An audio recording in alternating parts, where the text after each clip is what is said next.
So we may all have a little extra time at home this Christmas, and what better way to spend that time than making your own gingerbread house from start to finish? We'll start with the gingerbread dough. That starts out with butter and sugar, and then we'll beat it until it's combined. But we don't need to cream these together for a long time because we want these to have a more dense texture than a typical gingerbread cookie would have in order to keep our house up. Then we'll add our molasses and give that another mix. Then we can add in the ground ginger and cinnamon along with the flour and salt. I'm going to set this to mix and drizzle in my milk. Then mix that until it's all combined, and it'll look a little bit dry, but once it's rested in the fridge, it'll be just fine. This has to rest for at least 2 hours so that all the flour can hydrate and the dough can come together.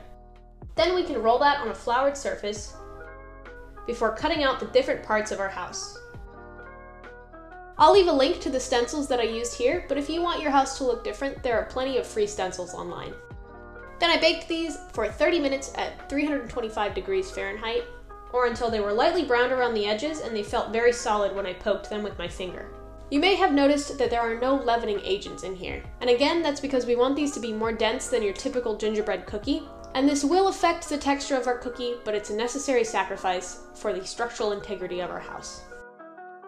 In my 2 side walls, I cut out a window right after they came out of the oven and before they hardened completely.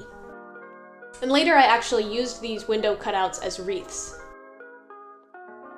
I wanted these to be candy cane windows, so I sprinkled up some crushed candy canes in the window holes and baked those at 300 degrees until they were completely melted, and then I let them cool off.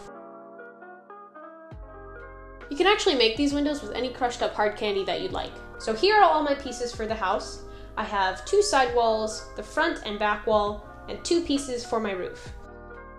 Now I need to make some royal icing to use as glue for my house. To do that, I'd typically use egg white, but I'm actually keeping this vegan, so I use the juice from a can of chickpeas. I whisked that until it was frothy, and then I dumped in a bunch of powdered sugar until I got to this consistency. It needs to be pretty thick so that it holds everything together. Now it's time to decorate. You can do this any way you want, and if you have a piping bag with a fine tip, you can use that, or you can just use a Ziploc bag and cut a tiny piece off the corner. The rest of the decoration is really up to you, so have fun with this and make it your own. Here's a montage of how I chose to decorate my gingerbread house.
If you have any cookies that break, you can usually fix them with a little bit of your royal icing, and if you're delicate with them, they should stay together.